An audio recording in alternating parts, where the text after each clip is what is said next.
ಎಲ್ಲರಿಗೂ ನಮಸ್ಕಾರ. ಮೊನ್ನೆ ನಾನು ಒಬ್ಬಟ್ಟು ಮಾಡೋದು ಒಂದು ಶಾರ್ಟ್ ವಿಡಿಯೋ ಹಾಕಿದ್ದೆ. ಅದಕ್ಕೆ ಎಲ್ಲರೂ ಡೀಟೇಲ್ ರೆಸಿಪಿ ಕೇಳ್ತಾ ಇದ್ರು. ಈ ವಿಡಿಯೋನಲ್ಲಿ ನಾನು ನಿಮಗೆ ಸ್ಟೆಪ್ ಬೈ ಸ್ಟೆಪ್ ಒಬ್ಬಟ್ಟು ಹೇಗೆ ಮಾಡೋದು ಅಂತ ತೋರಿಸ್ತಾ ಇದ್ದೀನಿ.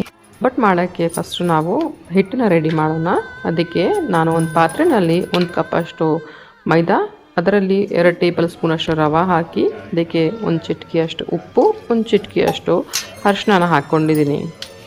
ಈಗ ಈ ಹಿಟ್ಟಿಗೆ ಒಂದು ಸ್ವಲ್ಪ ನೀರು ಹಾಕ್ತಾ ಸಾಫ್ಟಾಗಿ ಹಿಟ್ಟು ಕಲಿಸ್ಕೋಬೇಕು. ಹಿಟ್ಟು ತುಂಬ ಗಟ್ಟಿ ಇರಬಾರ್ದು, ಹಾಗೆ ತುಂಬ ತೆಳು ಕೂಡ ಇರಬಾರ್ದು. ವಿಡಿಯೋನಲ್ಲಿ ನೋಡೋ ಪ್ರಕಾರ ಒಂದು ಅಷ್ಟು ಹದಕ್ಕೆ ಬಂದರೆ ಸಾಕು. ಇದಾದ ನಂತರ ಇದರಲ್ಲಿ ನಾವು ಒಂದು 3 ಇಂದ 4 ಚಮಚ ಅಷ್ಟು ಎಣ್ಣೆನ ಸೇರಿಸ್ಕೋಬೇಕು. ಈಗ ಈ ಹಿಟ್ಟನ್ನು ನಾವು ಚೆನ್ನಾಗಿ ನಾದಬೇಕು. ನೀವು ಎಷ್ಟು ಚೆನ್ನಾಗಿ ನಾದ್ತೀರಾ ಅಷ್ಟು ಚೆನ್ನಾಗಿ ನಿಮಗೆ ಒಬ್ಬಟ್ಟು ಬರುತ್ತೆ. 3 ಇಂದ 4 ನಿಮಿಷ ಅಷ್ಟು ಈ ಹಿಟ್ಟನ್ನು ನಾದ್ತಾ ಇದ್ರೆ ಎಣ್ಣೆ ಕಂಪ್ಲೀಟಾಗಿ ಡ್ರೈ ಹೋಗಿಬಿಡುತ್ತೆ ಮತ್ತು ಹಿಟ್ಟು ಕೂಡ ರೆಡಿ ಆಗುತ್ತೆ. ಈ ಹಿಟ್ಟನ್ನು 1 ಇಂದ 2 ಅವರ್ಸ್ ಅಷ್ಟು ಟೈಮ್ಗೆ ಒಂದು ಮುಚ್ಚಳದಿಂದ ಮುಚ್ಚಿಟ್ಬಿಟ್ಟು ಸೈಡಲ್ಲಿ ಎತ್ತಿಟ್ಕೋಬೇಕು. ನೆಕ್ಸ್ಟ್ ನಾವು ಬೇಳೆನ ರೆಡಿ ಮಾಡೋಣ. ಈ ಸತಿ ನಾವು ತೊಗರಿ ಬೇಳೆಯಲ್ಲಿ ಒಬ್ಬಟ್ಟು ಮಾಡ್ತಾ ಇದ್ದೀವಿ. ಅದಕ್ಕೆ ನಾವು 1 ಕಪ್ ಅಷ್ಟು ತೊಗರಿ ಬೇಳೆನ ಆಲ್ಮೋಸ್ಟ್ 2 ಅವರ್ಸ್ ಅಷ್ಟು ಟೈಮ್ಗೆ ನೆನೆ ಹಾಕಿದ್ದೀವಿ ಮುಂಚೆನ. ಈಗ ಒಂದು ಪಾತ್ರೆಯಲ್ಲಿ 2 ಇಂದ 3 ಕಪ್ ಅಷ್ಟು ನೀರನ್ನ ಚೆನ್ನಾಗಿ ಕುದಿಸಿ, ಅದಕ್ಕೆ ಸ್ವಲ್ಪ ಅರಿಶಿನ ಮತ್ತು ಸ್ವಲ್ಪ ಎಣ್ಣೆನ ಹಾಕಿ ಈ ನೆಂದಿರೋದು ಬೇಳೆನ ಸೇರಿಸ್ಕೊಂಡಿದ್ದೀನಿ. ಈಗ ಒಂದು ತಟ್ಟೆನ ಮುಚ್ಚಿಟ್ಬಿಟ್ಟು ಚೆನ್ನಾಗಿ ಬಾಯ್ಲ್ ಮಾಡ್ಕೋಬೇಕು. 10 ನಿಮಿಷ ಕುದಿದ ಮೇಲೆ ನಾವು ಬೇಳೆನ ಚೆಕ್ ಮಾಡ್ಬೋದು ಬೆಂದಿದೆ ಇಲ್ಲ. ಬೇಳೆ ಚೆನ್ನಾಗಿ ಬೆಂದಿದ್ರೆ ಸಾಕು. ಗ್ಯಾಸನ್ನು ಆಫ್ ಮಾಡಿಬಿಟ್ಟು ಈ ಬೇಳೆನೂ ಸೋದಿಸ್ಕೋಬೇಕು. ಸೋದಿಸಿರೋದು ನೀರನ್ನ ನೀವು ಸೈಡಲ್ಲಿ ಎತ್ತಿಟ್ಕೋಬಹುದು.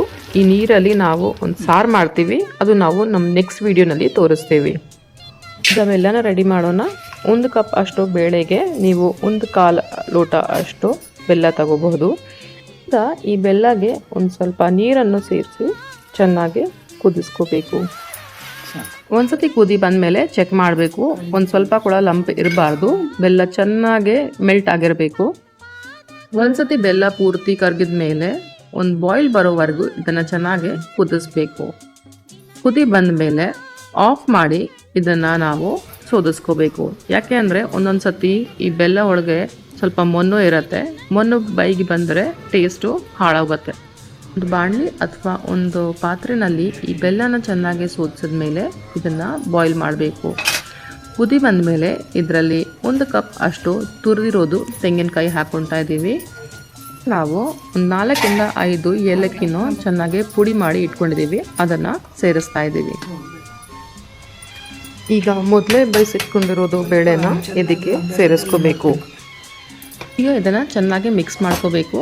ಬೇಳೆ ಪೂರ್ತಿ ಬೆಲ್ಲ ಪಾಕದಲ್ಲಿ ಮಿಕ್ಸ್ ಆಗಿರಬೇಕು. ಈಗ ನಾವು ಅರ್ಧ ಜಾಕಾಯಿ ಮತ್ತು ಅರ್ಧ ಜಾವಿತ್ರಿ ಹೂವನ್ನು ಚೆನ್ನಾಗಿ ಪುಡಿ ಮಾಡಿ ಈ ಬೇಳೆ ಜೊತೆಗೆ ಸೇರಿಸ್ಕೋಬೇಕು. ಎಲ್ಲ ಚೆನ್ನಾಗಿ ಮಿಕ್ಸ್ ಮಾಡಿ ಒಂದು ಕುದಿ ಬಂದ ಮೇಲೆ ಗ್ಯಾಸನ್ನು ಆಫ್ ಮಾಡಬಹುದು. ಇವಾಗ ಈ ತಣ್ಣಗೆ ಆದಮೇಲೆ ನಾವು ಹೂರ್ಣನ ರೆಡಿ ಮಾಡ್ಕೋಬೇಕು. ಕುದಿ ತಣ್ಣಗೆ ಆದಮೇಲೆ ಈ ಮಿಶ್ರಣ ಸ್ವಲ್ಪ ಗಟ್ಟಿಯಾಗಿ ಬರುತ್ತೆ. ಇವಾಗ ಒಂದು ಸ್ವಲ್ಪ ಮಿಕ್ಸಿಗೆ ಹಾಕ್ತಾ ನಾವು ಹೂರ್ಣನ ರೆಡಿ ಮಾಡ್ಕೋಬೇಕು. ಹೂರ್ಣ ತುಂಬ ಗಟ್ಟಿ ಇರಬಾರ್ದು, ತುಂಬ ತೆಳು ಕೂಡ ಇರಬಾರ್ದು. ನೀವು ಸ್ಕ್ರೀನಲ್ಲಿ ನೋಡ್ತಾ ಇರೋದಷ್ಟು ಹದಕ್ಕಿದ್ರೆ ಪರ್ಫೆಕ್ಟ್ ಆಗಿರುತ್ತೆ. ಈಗ ನಿಮಗೆ ಬೇಕಾಗಿರೋದು ಅಷ್ಟು ಸೈಜಲ್ಲಿ ಒಂದು ಸ್ವಲ್ಪ ಹಿಟ್ಟು ತಗೊಂಡು ಉಂಡೆ ಥರ ಕಟ್ಟಿಟ್ಕೋಬೇಕು. ಈಗ ಆವಾಗಲೇ ಕಲಸಿಟ್ಕೊಂಡಿರೋದು ಹಿಟ್ಟನ್ನು ತಗೊಂಡು ಅದನ್ನು ತಿರ್ಗಾ ಚೆನ್ನಾಗಿ ನಾದ್ಕೋಬೇಕು. ಒಂದು 3 ಇಂದ 4 ನಿಮಿಷ ಚೆನ್ನಾಗಿ ನಾದಿದ ಮೇಲೆ ನಿಮ್ಮ ಹಿಟ್ಟು ತುಂಬಾ ಸಾಫ್ಟಾಗಿ ರೆಡಿಯಾಗಿರುತ್ತೆ. ಹಿಟ್ಟು ರೆಡಿ ಆದಮೇಲೆ ಒಂದು ಕಪ್ಪಲ್ಲಿ ಸ್ವಲ್ಪ ಎಣ್ಣೆನ ತೆಗೆದಿಟ್ಕೊಂಡಿದ್ದೀನಿ. ಒಬ್ಬಟ್ಟು ತಟ್ಟಾಗ ಬೇಕಾಗತ್ತೆ. ಈಗ ನಿಮಗೆ ಯಾವ ಸೈಜ್ ಒಬ್ಬಟ್ಟು ಬೇಕು ನೋಡಿಕೊಂಡು ಮೈದಾ ಉಂಡೆನೂ ತಗೋಬೇಕು. ರೆಡಿ ಮಾಡಿರೋದು ಹೂರ್ಣ ಉಂಡೆನ ಇವಾಗ ಈ ಮೈದಾ ಮಧ್ಯದಲ್ಲಿ ಹಾಕಬೇಕು. ಇದನ್ನು ಚೆನ್ನಾಗಿ ನಾವು ಪ್ಯಾಕ್ ಮಾಡ್ಕೋಬೇಕು. ಎಲ್ಲಿನೂ ಓಪನ್ ಆಗಿರಬಾರ್ದು, ಚೆನ್ನಾಗಿ ನೀಟಾಗಿ ಪ್ಯಾಕ್ ಆಗಿರಬೇಕು. ಮಾಡಿರೋದೇ ಉಂಡೆನ ಫ್ಲ್ಯಾಟ್ ಮಾಡಿ ಇದನ್ನು ಸ್ವಲ್ಪ ಎಣ್ಣೆಯಲ್ಲಿ ಅದ್ಬಿಟ್ಟು ಒಂದು ಸಿಲಿಕಾನ್ ಪೇಪರ್ ಅಥವಾ ನಿಮ್ಮ ಹತ್ರ ಬಟರ್ ಪೇಪರ್ ಏನಾದರೂ ಇದ್ದರೆ ಅದರ ಮೇಲೆ ನಿಧಾನವಾಗಿ ತಟ್ಕೋಬೇಕು. ಗಟ್ಟಿಯಾಗಿ ಪ್ರೆಸ್ ಮಾಡ್ಕೋಬಾರ್ದು, ಲೈಟಾಗಿ ಪ್ರೆಸ್ ಮಾಡ್ತಾ ಹೂರ್ಣನ ಪೂರ್ತಿ ಸ್ಪ್ರೆಡ್ ಆಗೋವರೆಗೂ ಚೆನ್ನಾಗಿ ತಟ್ಟಬೇಕು. ಹೂರ್ಣ ಎಲ್ಲ ಕಡೆ ಸಮಾನವಾಗಿ ಸ್ಪ್ರೆಡ್ ಆಗಿರಬೇಕು. ನೀವು ಅದನ್ನು ನೋಡ್ಕೋಬೇಕು.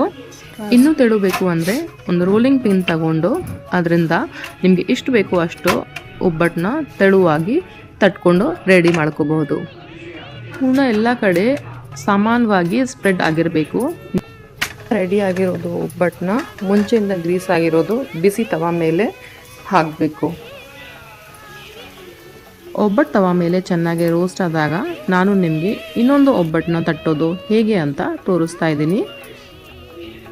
ಸ್ವಲ್ಪ ಅಕ್ಕಿ ಹಿಟ್ಟನ್ನ ಕೈಗೆ ಇಟ್ಕೊಂಡು ನಿಮಗೆ ಯಾವ ಸೈಜ್ ಬೇಕು ಆ ಸೈಜ್ ಮೇಲಿಂದ ಉಂಡೆನ ತಗೊಂಡು ಅದನ್ನು ಸ್ವಲ್ಪ ಸ್ಪ್ರೆಡ್ ಮಾಡಿ ಅದಕ್ಕೆ ಸ್ವಲ್ಪ ಎಣ್ಣೆನ ಹಚ್ಕೊಂಡು ನಿಮ್ಮ ಹೂರ್ಣ ಮಾಡಿರೋದು ಉಂಡೆನ ಈ ಮಧ್ಯದಲ್ಲಿ ಇಟ್ಬಿಟ್ಟು ಇದನ್ನು ಫಸ್ಟ್ ಚೆನ್ನಾಗಿ ಪ್ಯಾಕ್ ಮಾಡ್ಕೋಬೇಕು.